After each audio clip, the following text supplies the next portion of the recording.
Hmthu. 10. It's a Saturday and I have had a crazy week. The only thing I wanted was to sleep in and catch up on my favorite TV shows and not to be woken up by some cramps from hell that seem not to be going away.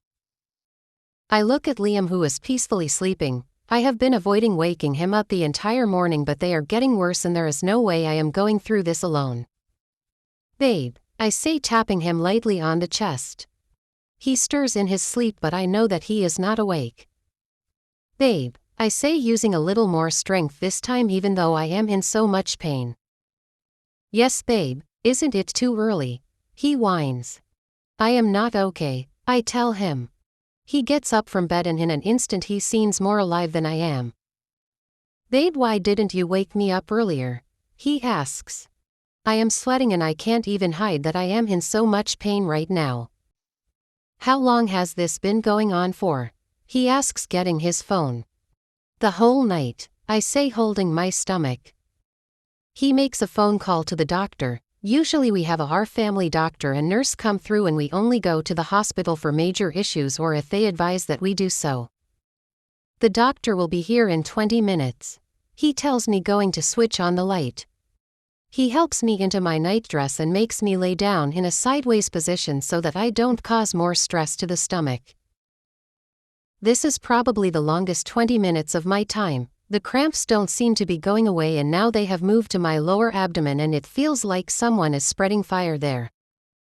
He is here, Liam announces, walking out of the room. A few minutes later they walk back in together. Liam is apologizing for waking him up this early and the doctor is telling him that it's okay as this is his job. I can tell that my husband is worried even though he is trying so hard to keep it together. The doctor begins by asking me a few questions, mostly to describe the pain, where exactly it is and how long it's been going on. He uses his finger to press on my abdomen just to see which part exactly is hurting. I will run a few tests just here and if they all come out negative I might have to take some samples and go with them to the lab. But will you give her something to ease the pain? I will. He gets a syringe and removes some blood from my thumb, then gets some test kits and spreads the blood all over. Have you been eating your meals? She has. Liam responds, and I am grateful because I am in so much pain for any conversation. When last did you have your period? What sort of question is that? Liam asks. You know I need to rule out everything, he says, still looking at the test kit.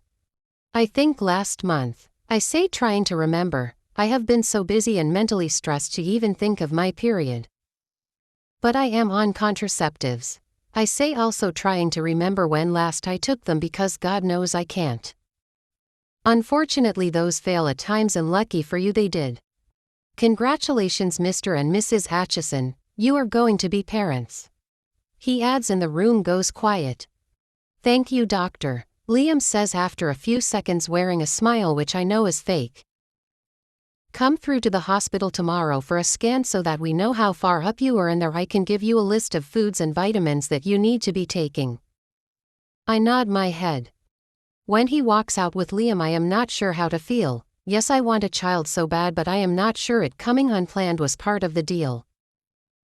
Liam walks back in the room and his face is void of any emotions. I don't even know what to say to him because it looks like he has created this wall between us.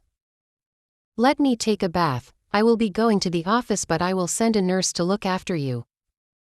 Liam, today is a Saturday and it's 6 in the morning. I have work to do.